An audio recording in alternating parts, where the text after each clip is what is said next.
नमस्कार। DAV education में आपका स्वागत है।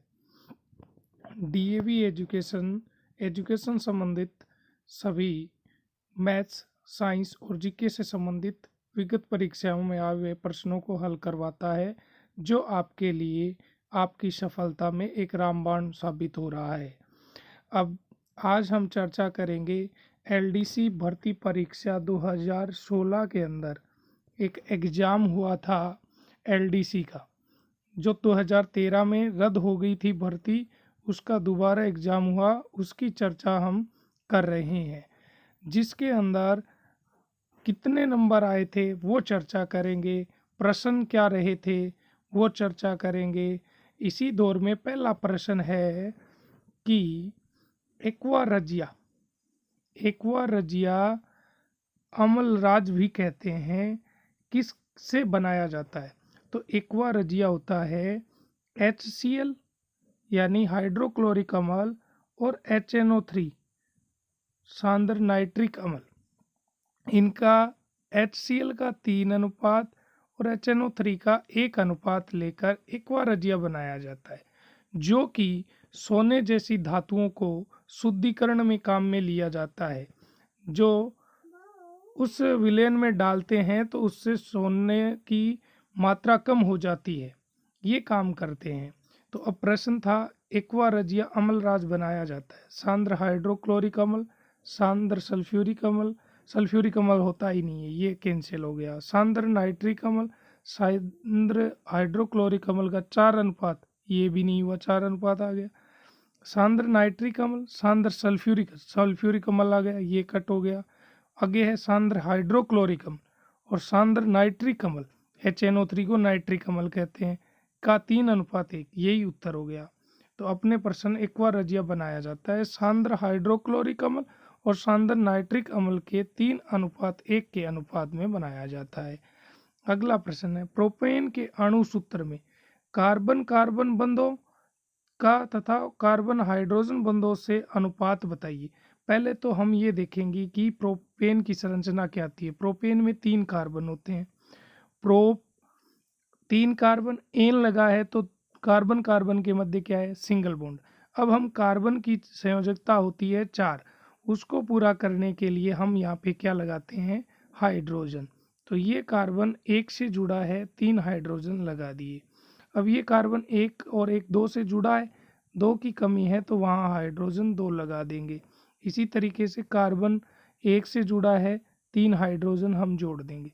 अब अपन को क्या पूछा था वो देखेंगे। कार्बन कार्बन के मध्य, तो देखो एक ये बंद हो गया, एक ये हो गया, तो कार्बन कार्बन के मध्य कितने बंद हैं? 2। अनुपात किसके साथ? कार्बन हाइड्रोजन, तो 1, ये 2, ये 3, ये 4, ये 5, ये 6, ये 7 और ये 8। तो यानी कार्बन हाइड्रोजन के मध्य कितने बंद हैं? 8। अब इनको सरल करेंगे तो दोनों में 2 का भाग जा रहा है, तो इसमें दिया 1 और इसमें दिया 4 बार, तो अनुपात क्या आ गया? 1 अनुपात 4। तो अपना उत्तर क्या हो जाएगा? फर्स्ट ऑप्शन, 1 अनुपात 4। अगला प्रश्न, कार्बन का परत संरचना वाला अपर रूप क्या है? कार्बन के 3 अपर रूप होते हैं, एक तो हीरा, एक ग्रेफाइट, एक फुलरीन। अब हीरे की संरचना इस आकार में होती है, जबकि हमें पूछ रहा है परत वाली संरचना। तो यहाँ क्या है कि ग्रेफाइट होता है ऐसे 6 अन्य कार्बनों से त्रिविमीय संरचना में जुड़ा होता है, फिर परत के द्वारा अगले ऐसे ही रूप में जुड़ा होता है। इसी तरीके से परत में ये जुड़ा होता है, ये संरचना होती है ग्रेफाइट की। तो हमें यही पूछा था कि कार्बन का परत संरचना वाला रूप कौन सा है, तो वो होता है ग्रेफाइट। अगला प्रश्न, निम्नलिखित में से कौन सा कथन साबुन के लिए सत्य नहीं है? प्रश्न देखो, हमें पूछ रहा है सत्य नहीं है, ये बताना है। तो पहला प्रश्न, साबुन के अणु एक सिरा जलरागी होता है, ये बात एकदम सही है, क्योंकि साबुन का एक सिरा जल के साथ संयोग करता है। अब ये कह रहा है जब जल में घोले जाते हैं तो ये मिसेल बनाते हैं, सही है। साबुन जब घोल के साथ मिल जाता है जल के तो मिसेल का निर्माण करता है, ये भी बात सही है। साबुन के मिसेल कपड़ों से गंदगी साफ करने में सहायक होते हैं, ये भी बात सही है। अब कार्बन श्रृंखला वाले कार्बोक्सिलिक अम्ल में सल्फोनिक लवण होते हैं, जबकि यहाँ सोडियम और पोटेशियम के लवण होते हैं, ना कि सल्फोनिक। तो ये उत्तर अपना गलत है। तो गलत ही पूछा था, तो अपना उत्तर हो जाएगा 4 नंबर की। लंबी श्रृंखला वाले कार्बोक्सिलिक अम्ल के सल्फोनेट लवण नहीं होते हैं, सोडियम और पोटेशियम के लवण होते हैं। अगला प्रश्न, निम्नलिखित में से कौन से यौगिक के अणु में एक द्विबंध पाया जाता है? हमें क्या पूछा है? द्विबंध। और द्विबंध होती है वो होती है एल्कीन। एल्कीन में डबल बॉन्ड पाए जाते हैं। अब अपने प्रश्न के अकॉर्डिंग नहीं पूछ रहा है। अब देखते हैं किस में डबल बॉन्ड नहीं है, तो देखते हैं प्रोपेनोइक कमल, ओई कमल लगा हुआ है। ओई कमल की संरचना होती है C double bond O O H. तो इसमें देखो एक डबल बॉन्ड है, तो ये तो द्विबंध वाला यौगिक है। आगे है प्रोपीन। तो प्रोपीन में क्या होता है? 3 कार्बन होते हैं, एक किन्हीं कार्बन कार्बन के मध्य डबल बॉन्ड होता है। तो ऐसी संरचना है, इसमें भी डबल बॉन्ड है। प्रोपाइन, देखो इसमें ट्रिपल बॉन्ड होते हैं। प्रोपाइन आइन, आइन में त्रिबंध होते हैं। ये एल्काइन की बात कर रहा है, तो ये अपना नहीं है। आगे एसीटोन, एसीटोन का सूत्र होता है सी डबल बॉन्ड ओ, दोनों तरफ से कोई भी एल्किल समूह जुड़ जाएगा। तो प्रश्न था इसमें भी डबल बॉन्ड है, तो ये भी सही है। पूछा द्विबंध नहीं है, तो वो ऐसा कौन सा आया है? प्रोपाइन।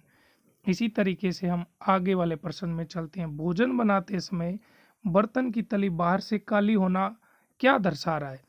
ईंधन आर्द्र है, ईंधन पूरी तरह से नहीं जल रहा है, भोजन सही तरीके से नहीं पक रहा है, ईंधन पूरी तरह से जल रहा है। तो देखो यदि किसी बर्तन को हम मतलब कोई भी सामग्री गर्म कर रहे हैं और भोजन जिस चीज़ में गर्म कर रहे हैं वो बर्तन काला हो रहा है, इसका मतलब है कि ईंधन पूरी तरह से नहीं जल रहा है, यानी बी ऑप्शन अपना सही हो जाएगा।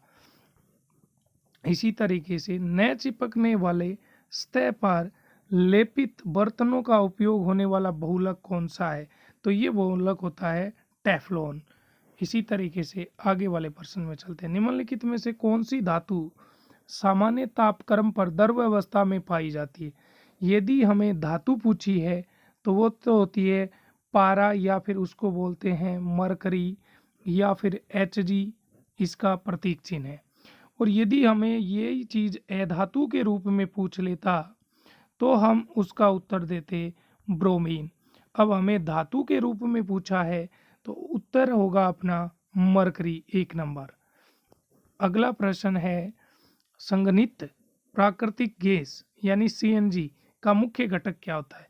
तो सीएनजी का मुख्य घटक होता है मेथेन, जो कि आजकल वाहनों के रूप में यूज किया जाता है, क्योंकि ये वातावरण को दूषित कम करता है।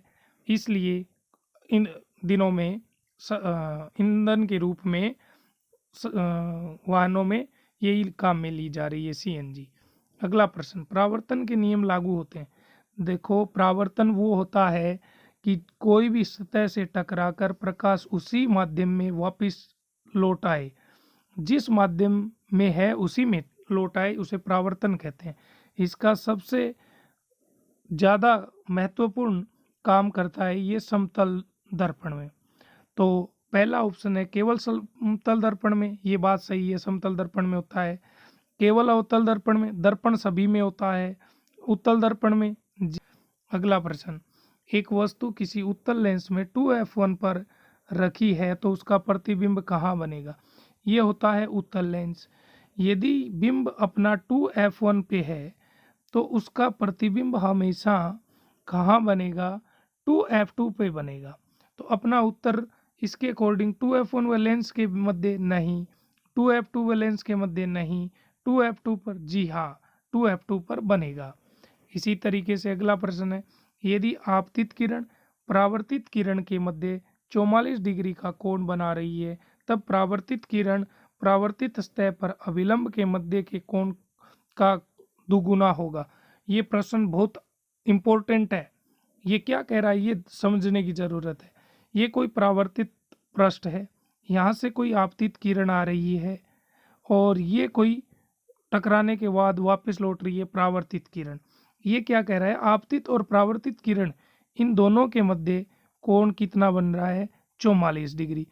तब परावर्तित किरण और ये जो परावर्तित किरण है ये अपनी कौन सी है, परावर्तित किरण। और यहाँ इस परावर्तक पृष्ठ पे 90 डिग्री का कोण बनाए, यानी ये क्या हो गया, अभिलंब। इस अभिलंब के मध्य जो ये कोण बन रहा है इसका दोगुना होगा वो मान बताना है।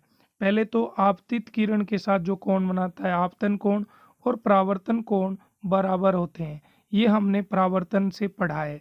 अब ये बोल रहा है कि कोण आई प्लस कोण आई, ये भी आई है और ये भी आई है, दोनों जोड़ के कितना बन रहा है, 44।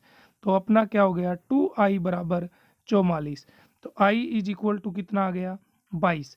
अब ये क्या कह रहा है, ये कोण अपना कितना आ गया, 22 डिग्री। अब ये बोल रहा है कि इनके मध्य के कोण का दोगुना कितना होगा, तो 22 का दोगुना क्या होता है, 44। इसलिए ये प्रश्न इंपॉर्टेंट है, क्योंकि हमने तो 22 निकाल दिया और वो उत्तर दे देंगे, लेकिन ये कह रहा है उसका दोगुना भी करना है हमें, तो वो कोण कितना होगा, 44 डिग्री। अगला प्रश्न, सतीश धवन अंतरिक्ष केंद्र कहाँ है, ये है हरिकोटा में। अगला प्रश्न, प्रिज्म आपतित सफेद प्रकाश के 7 रंगों की एक पट्टी विभक्त करता है जिन्हें हम स्पेक्ट्रम कहते हैं। इस पट्टी के मध्य रंग कौन सा होता है, तो जब हम किसी श्वेत प्रकाश को प्रिज्म से गुजारते हैं तो विभिन्न 7 रंगों में विभक्त हो जाता है। वे 7 रंग होते हैं विबज्योर, VIBGYOR। अब ये पूछ रहा है हमें मध्य रंग कौन सा है, मध्य रंग कौन सा है, 3 इधर से छोड़ें 3 इधर से छोड़ें तो बीच वाला ये हो गया जी का अर्थ होता है ग्रीन, ग्रीन यानी हरा, तो अपना उत्तर हो जाएगा हरा। इसी तरीके से आप साइंस से संबंधित प्रश्नों के लिए यूट्यूब चैनल को सब्सक्राइब करें और विगत परीक्षाओं में आए हुए प्रश्नों को हम हल करते रहेंगे। धन्यवाद।